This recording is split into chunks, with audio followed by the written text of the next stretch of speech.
Mikuláš na internáte.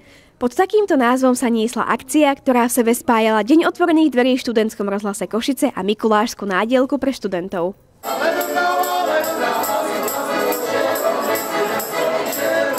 Počas celého večera sa chodbami internátov niesla dobrá nálada. Touto akciou sme chceli zdvihnúť kultúrne povedomie našich spolubývajúcich na internáte a pripraviť im zo pár chvíľ relaxu pred prípravami na zápočty a skúšky. Tento ročník obľúbenej akcie bol pripravený v spolupráci so študentskou radou prírodovedeckej fakulty.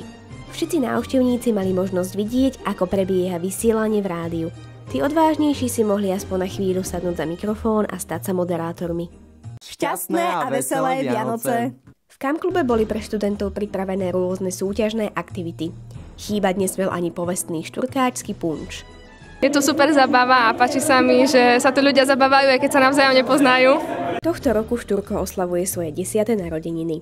Jeho verní poslucháči si preňho pripravili odkaz. Študentskému rozhlasu Košice!